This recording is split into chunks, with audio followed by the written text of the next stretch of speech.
Bizarre Brain Comics.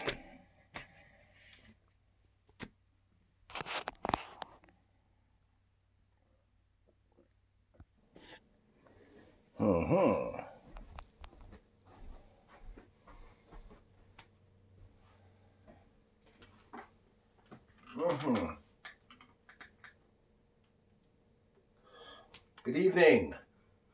Gary here for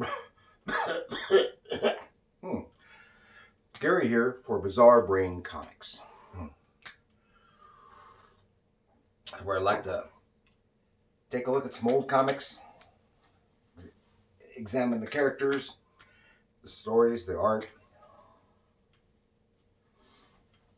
Okay, this time we're going to take a look at this book right here. This is the Avengers, featuring versus the Squadron Supreme. The title is 20,000 Leagues Under Justice. I don't know why, but that is the title. And it's from 1975. I recall, yeah, 1976. Issue 148, 1976 of the Avengers. Written by Steve Englehart and drawn by George Perez, with someone named Granger as the inker. I'm not familiar with him at all. But the other names, if you're an old-time comic fan like me, you are probably at least familiar with the names.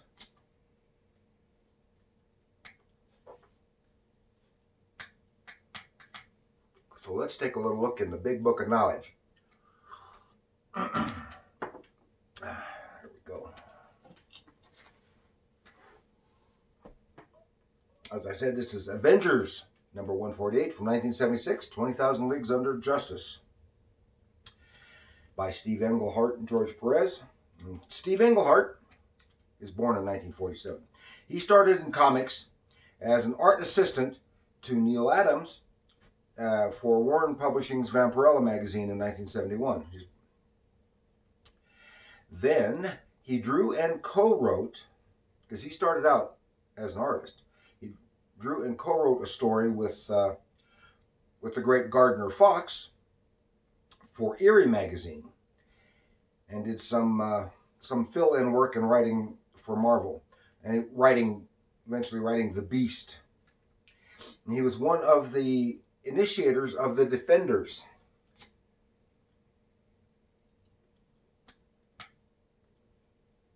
Yeah, the Defenders, that's that non-teen teen book. And he later did a stint on the Avengers. He was part of a group of writers who did an unofficial crossover between Marvel and DC with a storyline and location which jumped between the companies and titles. He worked on Doctor Strange with Frank Bruner and Gene Colan, and he co-created Shang-Chi, Master of Kung Fu. And he retconned the 1950s Captain America and Bucky stories for those characters to be two other characters, which I covered here in an episode of about an issue of Captain America. And in '76, he had a falling out with Marvel and jumped ship to DC. Although he wanted to write novels, but the publisher Jeanette Kahn talked him into coming to DC.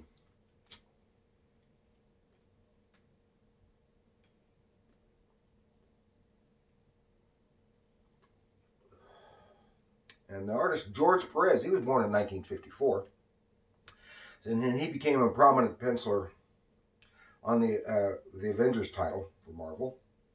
And at DC, he became a top seller on the new Teen Titans. And he drew the Crisis on Infinite Earths miniseries and rebooted the Wonder Woman series. And he also did work on most other major crossover storylines, you know, like Crisis, the big things. And he is known largely, and besides just being an excellent draftsman, he's known largely for being able to draw very crowded scenes. That is, he'll have one large crowd scene and put dozens of characters, recognizable characters, in them. And George Perez has since retired from comics for health reasons, only making occasional convention stops, appearances. Okay.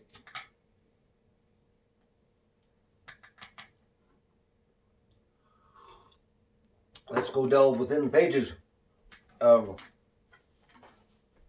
Earth's Mightiest Heroes, the Avengers.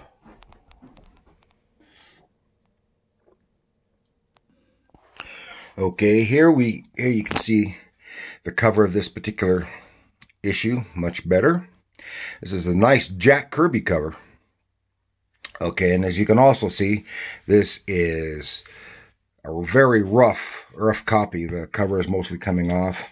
Here's the issue that was just prior to that, because this was a longer storyline.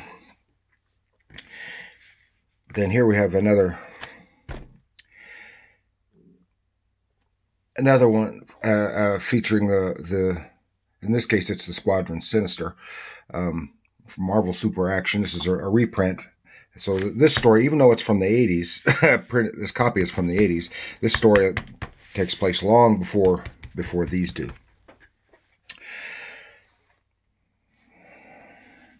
And although I'm not familiar with, personally very familiar with the inker on this particular issue, I like his work better than Vince Colletta's inking on this issue. But and I don't even know how this storyline really got started. In several issues prior to this, the Squadron Sinister popped up, and something about having to get this serpent crown. And it turns out that the Squadron Sinister, at least this iteration of the Squadron Sinister, was actually a group of superheroes from an alternate Earth, from a parallel universe. And the serpent crowns from both of these Earths are linked, and they were apparently trying to get that. And on the Avengers Earth, the Squadron Supreme was known as the Squadron Sinister, and they were villains. Whereas on their own Earth, they are a team of superheroes. Now, here's one of the reasons why I chose this particular issue to go through, is because I opened it up, and you see, and it looks just like an issue of the Justice League of America from the 70s. Even have the roll call here along the sides. Here's the roll call for the Squadron Supreme: Hyperion, Dr. Spectrum, Golden Archer, Lady Lark, Captain Hawk, the Whizzer, Amphibian, and Tom Thumb. With the exception of Tom Thumb, they're all correlated to characters from the Justice League. And of course, here we have the Avengers: Captain America, Iron Man, the Vision, Scarlet Witch, the Beast, Hellcat, Moondragon, and Thor. Although in this main story, Moondragon and Thor don't appear. There's just one brief cameo back on their primary Earth, dealing with something that has nothing to do with this storyline. So we'll just kind of skip over that. See, it's almost completely off.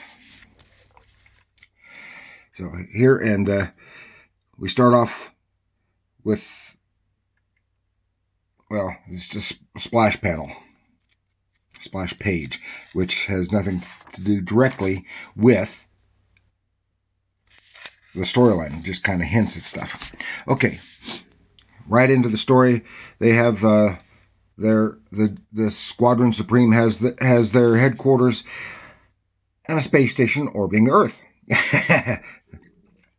Let's see what had happened previously. Is like it starts right here. Is that they had been battling on the Avengers Earth, and then they were transported by a machine to the Squadron Supreme's Earth. So here they are after they've been fighting, and turns out that their government is a little bit different. Nelson Rockefeller is the president of the United States, and he wears the serpent crown, which gives him a lot of powers and the ability to influence people. So he basically has control over everyone. And the Squadron Supreme basically works directly for the president. So here they are. Some of the characters, ones who had not been on the Avengers Earth, are in their space station, and here they're just being introduced. And they're gabbing away when the rest of the Justice correction of the Squadron Supreme arrives, and they recap what had previously happened, how they had a run-in, an unfavorable run-in with the Avengers. See, and here you can really see some of the, even though it's relatively early in his career, George Perez's artwork. Some distinctly George Perez, like the bits of the minute details. For example, like all the feathers on Lady Lark's costume, for example. And so that the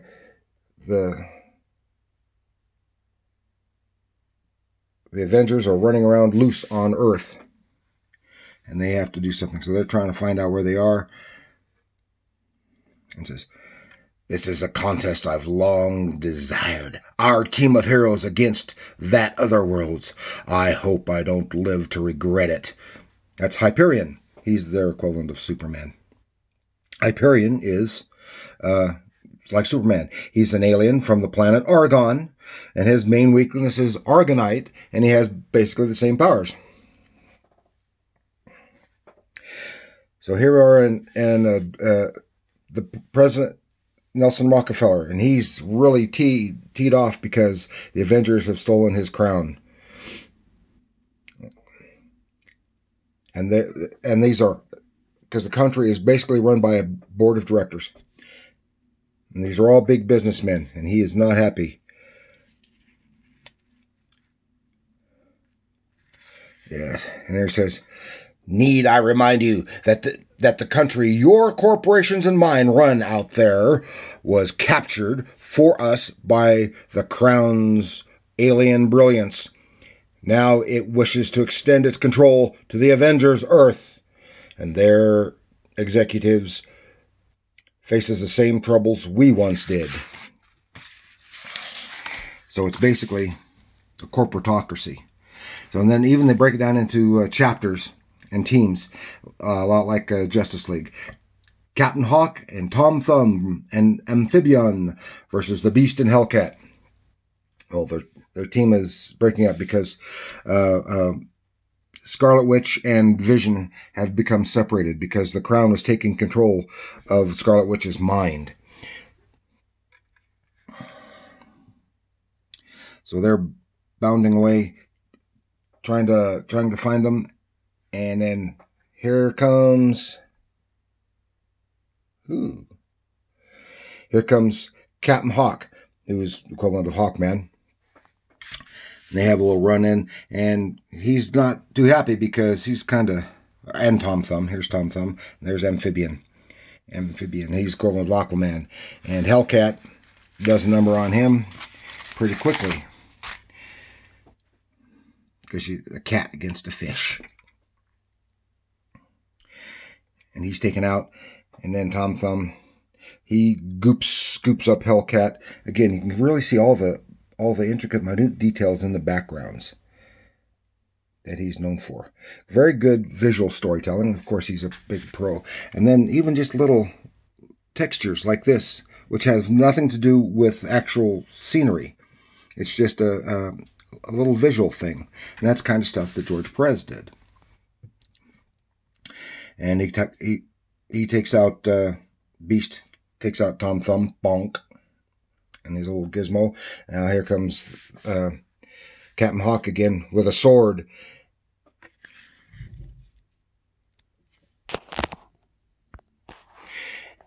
And yeah, Captain Hawk is coming out of sword with a sword after Beast. But Beast ain't no slouch, and adds Beast bounds out of the way, and Captain Hawk is taken out by his own momentum. Again, look at the detail in those wings and the background of broken pavement. That's cool. Then Hellcat is teed off with all this gunk on her. And he has to get her out. Here we have the brief cameo of Moondragon and Thor. It has nothing to do with this story. So then we go on to the next chapter. Dr. Spectrum and the Wizard versus Captain America and Iron Man. Of course, Dr. Spectrum is like the Green Lantern, and the Wizard is like the Flash. And they're wandering around, and they're Cap and Iron Man are encountered by Spectrum and Wizard.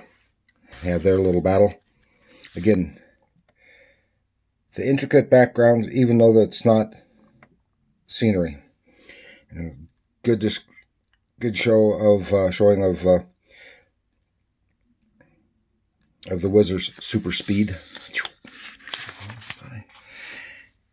which kind of knocks down our heroes. And then Dr. Spectrum takes his punch, because he can do like make constructs with his power prism, just like Green Lantern with his ring. Then the Wizard seems to be taking out Captain America. Boom, because he can move so fast. While Iron Man is literally in Dr. Spectrum's grip. Ooh. Wizard pulling the Flash there with a tornado. Thinking he's knocked Cap out. Cap attacks with his trusty shield. When Captain America throws his mighty shield, and the Wizard vibrates and the thing passes right through him, then comes up and really takes out Cap. Just knocks him down, but the shield came back and took out the Wizard. I think that's funny, like it boomeranged. More ads. This Black Goliath, an issue of Black Goliath, and the Incredible Hulk. More ads. Too many ads. So our heroes are the victors again. At least with Wizard. Spectrum still there. Still has Iron Man, but while he was distracted, his grip loosened up, and Iron Man is able to use his Omni Beam, boom, on Spectrum. Knocks him out, and then saves his life by catching him as he falls. So then he leaves those guys, and then the Avengers, all the Avengers on this world meet up, and they bring them back up to date, because the influence of the crown cannot work on the android mind of the Vision. And look at the detail in the scales of the serpent crown. And here we have another brief moment on the Avengers on Earth, featuring the Wasp and Yellow Jacket. At this time it was Yellow Jacket instead of Ant-Man or Giant Man. They're in a hospital. And then that's about all we see of them. Then we're back over there. The White House. And the Squadron Supreme's in the White House talking to the president. And then the president says,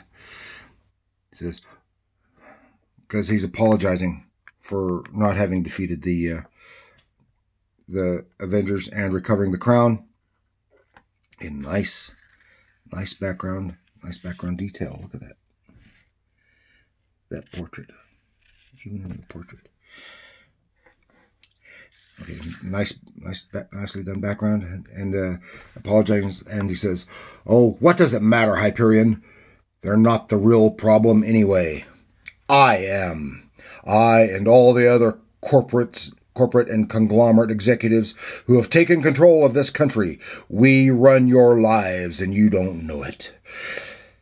Since so few of us ever step out from behind the scenes." "Mr. President, what are you saying?" "Even then, all you see is an image, a carefully crafted image, like any other product. We talk a lot about honesty and pride and team spirit, but all we really want is power. The talk's just to get you to give it to us. And you do. We commit the most outrageous acts, turn completely around on anything we've ever claimed to stand for, and you go right along pretending not to notice. That's what's so strange. Facts don't affect our image. You just look away and wonder why the dollar keeps losing its value. Now, just a minute, Mr. President." Okay, and then Hyperion realizes there's something not right here, and it turns out to be the Beast in a mask, in disguise, pretending to be the president. "Holy cow," said, "Well, I'm done. I've told you this. Maybe if you think about it, because the Avengers felt they had to do something to help the political state on this version of Earth." And he goes into this room while the other heroes from this Earth are chasing him, and we see there's this big machine, and there's the real president out of his suit and hanging up. This is the machine, this universe's version of the machine that sent them there, so they're going to head back to their own Earth. More commercials. This is kind of neat because they used to have all these hostess ads in comic form featuring characters from whichever company was publishing the particular comic that they were in. And Scarlet Witch, while they had needed time to get out of there, again, notice all the intricate little details and patterns and stuff in here, even in here in the foliage. She casts a little spell, which delays them briefly so that the Avengers can pass through the portal to return back to their own Earth. And there's Hyperion. Says, "No overgrown fern can hold Hyperion. Those responsible will not escape." And he's about to chase after him and get his people to come with him. And they said, "No, hang on. We've been thinking." "What is Archer? We've been thinking. What he said." And they conclude that this isn't right, and they have to do some more thinking, and they're not going to go after it. They basically kind of leave Hyperion there to himself, and meanwhile, the Avengers are being transported through the vastness of dimensional space to return to their own Earth. Next, the grand finale. So that's where it would be. And here's the vision with the crown. So that is the conclusion of their storyline with the Squadron Supreme. But they're not done with the storyline involving the Serpent Crown. And the Serpent Crown was something powerful. And they have to take care of it. And I thought it was, considering it's just a chapter in one overall story, which I often don't like because it makes it almost impossible to read and follow because there's so many parts. Kind of made sense at the time to make you get the next issue, but you couldn't always get the next issue, and you don't know when to jump on board because there's always a continuing storyline. I really like that cover. Even though Thor's not in there, I would like to have seen Hyperion versus Thor there. I think that happens in this one, but That's a different Squadron Sinister. And it looked like an overall very well crafted story and art. I just, of course, love the George Perez art, but Steve Englehart did a great job. I didn't like the little momentary back shipping to the other Earth just to briefly include those other characters on something. It kind of detracted from the flow of the main story. But it might work if you're reading the whole bunch together. Overall, a well-crafted story. It was enjoyable reading because it's basically like Justice League versus the Avengers, which was the whole concept behind the thing. But it's a lot of fun, and I enjoy it. I hope you like it. Please like, share, subscribe, share it with your other comic book friends, because they should enjoy. If they've never heard of Squadron Supreme, at least this iteration of them, and always wondered about classic JLA against classic Avengers, here you go. Share it with your other comic book friends. And remember, comics are art.